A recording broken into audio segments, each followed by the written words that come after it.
লোকটির হাতের ছিল এক অদ্ভুত ক্ষমতা। সে যেটাকেই স্পর্শ করত মুহূর্তের মধ্যেই সেটা পিঁপড়ের মতো ছোট হয়ে যেত। প্রথমে আউয়ে বিষয়টা বিশ্বাসই করতে পারেনি। সে আবার একটি কোকের বোতল হাতে নিতে গেল, কিন্তু হাত লাগতেই একের পর এক সব কোকের বোতলই ছোট হয়ে গেল। বাধ্য হয়ে সে ভাবল মাইক্রোওয়েভে কিছু গরম করে খাবে, কিন্তু মাত্র একবার পেছন ফিরে তাকাতেই দেখল মাইক্রোওয়েভটাও এত ছোট হয়ে গেছে যে প্রায় চোখেই দেখা যাচ্ছে না। আউয়ে ভাবল হয়তো ঘুম থেকে উঠে মুখ না ধোয়ার কারণেই তার এমন বিভ্রম হচ্ছে।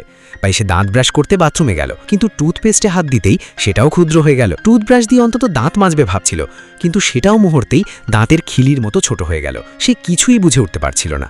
এমনকি মনে হচ্ছিল বাথরুমে বুঝি ভূতের উপদ্রব শুরু হয়েছে। দরজা বন্ধ করার সঙ্গে সঙ্গেই সেটাও সংকুচিত হতে হতে হাতের তালুর সমান ছোট হয়ে গেল। এভাবে চলতে থাকলে পুরো বাড়িটাই সে ধ্বংস করে ফেলবে। বিরক্ত হয়ে আউয়ে নিজের ঘরে গিয়ে গেম খেলার সিদ্ধান্ত নিল, কিন্তু গেমিং চেয়ারে বসার সঙ্গে সঙ্গেই সেটাও ছোট হয়ে যায় আর সে ধপাস করে মেঝেতে পড়ে যায়। রাগে সামনে থাকা একটি কার্টুনে লাথি মারতেই সেটাও ছোট্ট খেলনার মতো